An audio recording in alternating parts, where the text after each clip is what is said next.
컨쇼 교육 주간 뉴스, 대한민국 교육 기사 및 뉴스를 분석해드리는 시간입니다. 11월 1일부터 3일 주간 뉴스 11월 첫째 주 간호대학교 인원도 1000명까지 늘려준답니다. 어떤 기사일까요? 한번 보도록 하겠습니다. 간호대 정원도 늘린다. 연말까지 규모를 결정키로 했답니다. 위원회는 앞으로 격주회의를 열어서 12월 초까지 2025학년 간호대학교 입학 정원 확대 규모를 결정할 예정인데, 현재 가장 이야기가 나오는 게 한 1000명 정도 이야기가 오고 가고 있답니다. 전국적으로 간호대나 간호학과를 보유한 대학교가 총 198곳이고요. 지난해 2008년부터 지금 꾸준하게 인원을 늘리고 있는데, 특히 2019년부터 700명씩 계속 늘려갔습니다. 그래서 간호대 같은 경우는 생각보다 간호학과의 인원을 계속 증가를 했기 때문에, 그런데 이번 2025학년에는 100명 단위가 아닌 1000명 단위로 좀 늘리겠다라는 부분이 있습니다. 자, 그러면 이렇게 간호대학교마저도 인원을 늘리게 됐을 때 대학교에 어떤 영향을 주는지 지금부터 한번 보도록 하겠습니다. 자, 간호대학교 지금 입결과 경쟁률에 대한 부분을 좀 봐야 되는데요. 노란색 음영으로 되어 있는 건 좀 경쟁률이나 입결에 대한 부분이 좀 올라간 거고요. 녹색으로 되어 있는 거는 경쟁률이나 입결이 좀 내려간 부분인데, 지금 보시면은 2022, 2023 그리고 2024학년은 아직 입결이 나오지 않았지만 2022, 2023을 좀 비교하면서 2024를 좀 예상을 한다라면, 자, 보시면 한양대학교나 이렇게 좀 인기대학교들이 있어요. 서울 안에 있는 일부 인기대학교 같은 경우는 좀 등급대가 좀 높게 형성되는 부분이 있고요. 한양대 같은 경우는 2023학년에 경쟁률이 7.75대 1이었는데 이번 시즌에 3.75대 1밖에 안 됐어요.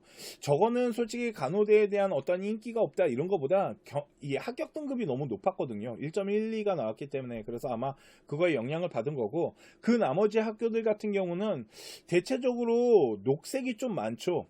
노란색보다는 녹색이 좀 많은 편이고, 녹색이 많다라는 건 그만큼 경쟁률이 좀 내려가고 있다라는 부분이에요. 일단은 선발 인원을 늘린 것도 있지만, 솔직히 간호대가 예전만큼의 인기 학과는 아니다 보니까 간호대를 좀 선호하는 학생들도 좀 많이 줄어들었고, 근데 거기에 인원을 계속 늘리다 보니까 입결에 대한 부분도 영향을 주는데, 지금 2024학년을 보시면 전체적으로 경쟁률이 좀 내려가는 모습입니다.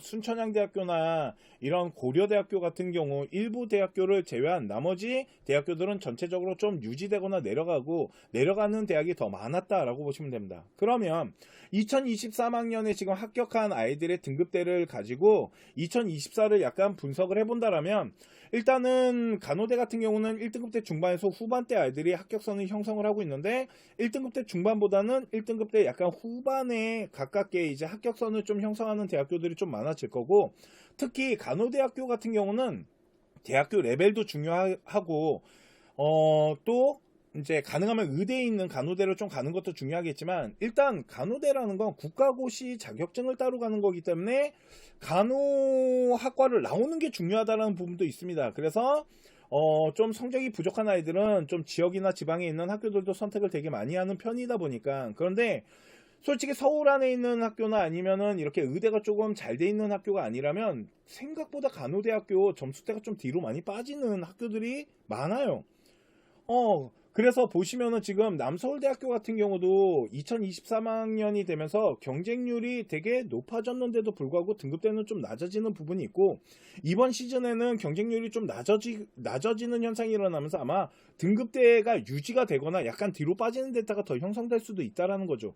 그런데 지금 간호대는 190개가 넘는 대학교에서 지금 선발을 하다 보니까 아마 2025학년 간호대 인원을 또 늘리잖아요. 그런데 100단위가 아닌 1000단위로 늘리게 되면 그게 분명 경쟁률에 영향을 줄 거고, 서울 안에 있는 학교들은 한 1등급대 후반대나, 그리고 좀 수도권에 이름 좀 있다라는 학교들은 2등급대 초반 요 라인에서 좀 뒤로 빠지는 데다가 흔들릴 수 있어서 한 2등급대 중반만 되더라도 한번 도전해 볼 필요 있다라고 보시면 되고요. 특히 나는 진짜 성적이 좀 부족하지만 간호대를 꼭 가야 돼 라고 하는 경우는 약간 좀 지역에 있는 학교들, 지방에 있는 학교들로 내려가게 되면은 한 2등급대 중반 라인들, 일단 직어국을 중심으로 했을 때는 2등급대 한 초반에서 중반 그 사이로 걸릴 것 같고, 약간 중반에서 약간 뒤로 더 빠질 수도 있을 것 같기는 해요. 경쟁률 봐야겠지만.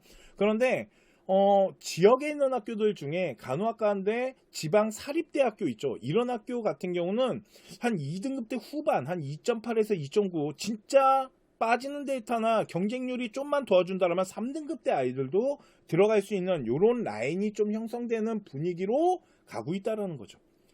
간호학과 같은 경우는 솔직히 어느 정도 학업을 만들고 공부를 해야 되는 아이들이 가던 학과가 맞습니다. 그런데 이제는 조금 교대처럼 좀 데이터가 흔들리고 또 인원도 많이 이렇게 선발한다라면 성적에 대한 부분이 약간 좀 내려갈 거기 때문에 2등급 때 중반이나 3등급 때 개초반 아이들 내가 만약 간호대를 생각하고 있다면 한번 도전해 볼 수 있을 거고, 서울 안에 있는 학교와 지역에 있는 간호대학교의 입결에 대한 부분은 양극화되면서 좀 벌어질 확률이 높습니다. 자, 컨쇼에도 교육정보 뉴스 기사 읽어주는 시간은 여기까지 하도록 하고요. 다음 시간에 더 좋은 기사로 또 찾아뵙도록 하겠습니다. 지금까지 합격을 하는 DNA 서영진이었습니다. 감사합니다.